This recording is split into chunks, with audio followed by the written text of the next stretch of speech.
We are here with 6 a.m. Nikki Sixx and James Michael. Listen, he's the M. He's the M? I am the M. Oh, okay. See, we're missing the A. I gotcha. Yeah. Who is the A? The DJ? DJ Ashba, yeah. Who is that? Sorry if I'm ignorant. Well, he's our guitar player, and he played with Guns N' Roses? He did, yeah. For a second, yeah. He was doing that, but he was also, we all started 6 a.m. together. He came from a band called Beautiful Creatures before that. I still don't like the band name, but 6 a.m. Yeah, you've always hated it. I've hated it. But since DJ's not here, we could change it to 6 JM. I like that. You can play guitar. You can play guitar. Absolutely. Six pack. No, we're trying to get you in the band. Oh, on me? Yeah. Okay, so what's it called? 6 JM. 6 JM. Yeah, I'm in. All right. Where do I sign? Do you ever do the old, it seems like another way for musicians to make dough because they're suffering on record sales is to do the old meet and greet. Yeah, we do them. They're good, right? No one's ashamed of them.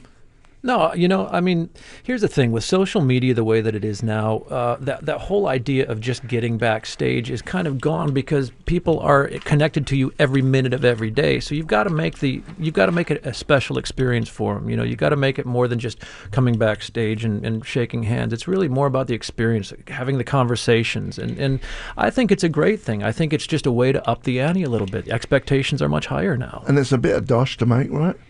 It's just no different than baseball when you go and get a signature someplace, you pay to get the guy, he's sitting behind a desk. It's similar. If I'm a fan and there's a band that I love and there was an opportunity to meet that person, and if I could afford it, I would do it.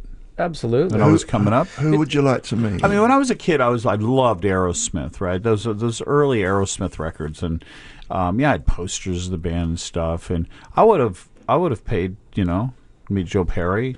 Now I can just text him. Yeah, exactly. I'm texting right now. How much to meet you? But no, it's like that, And it's about creating an experience that's special and unique for them. As an example, we did these things where we have these different packages. One of them is we're bringing some people into the studio. I'm going to actually be pulling up all 4 masters and just going through step by step, track by track of the entire kind of chronology of 6 a.m. That's so cool. That's going to be a blast. I love doing that. I love talking about that stuff. But for the fans, it's just a very special experience that will never be able to be recreated. It's a different time now, Yeah, exactly. Like when I was growing up, it was about mystery, and I didn't want to know. Well, I did want to know, but there was no way to find out too much stuff. Yeah. And that was part of what we grew up with. We were like, we don't really know everything. Is that guy off his rocker? Has he got his life together? Yeah. You'd find out your favorite rock star was married, and you're like, when did that happen? It's just a lot of stuff.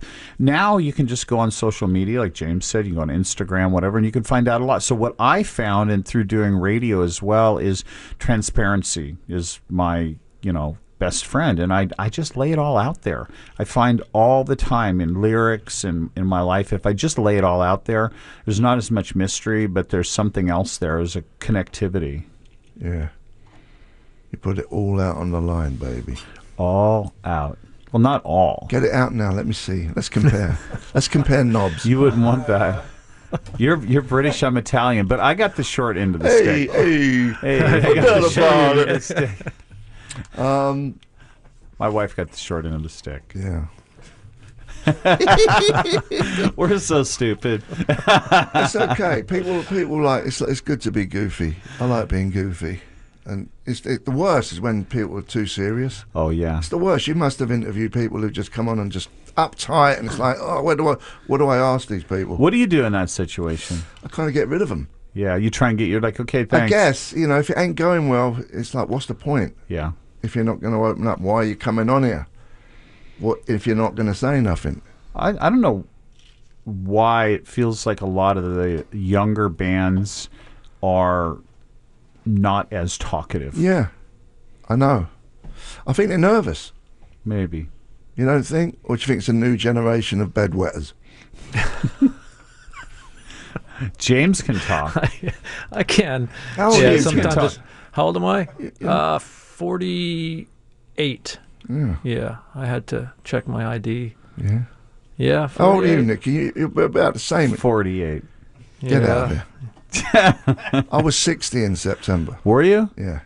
I'm on the dark side of 50. Yeah. I'm a real dark side.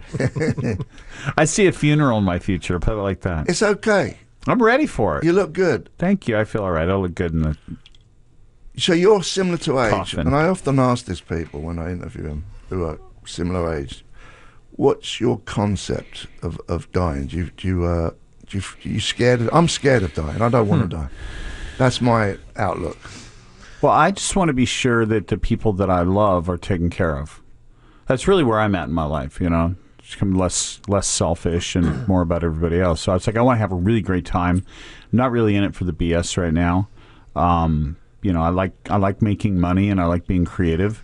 But in the end, you know, like if that day comes, whenever it is, if I'm 90 or whenever, yeah, I just want to be sure that, hey, everybody that I really love is taken care of. Yeah. Yeah. You do think differently, obviously, than when you're 20, than when you're Sure. 50. Yeah, you get to this. I mean, I get to the end of just about every day, and I'm like, man, I'm tired. You know, and Yeah. if death came now, I'd be okay. It's just, Yeah. you know, it's you feel like I feel pretty accomplished at this point. I feel like you know I've left my mark, and the rest is just gravy. It does seem like it's a thing life that you got to figure out. Mm-hmm. You know what I mean? Friends are more important to me than they were even 5 years ago. Friendships and nurturing them. Yeah. When you're busy, and we all know that here, you tend to get to the end of the day, like James said, and you're just like, man, I'm just like, I just want to like, you know, do nothing. Yeah.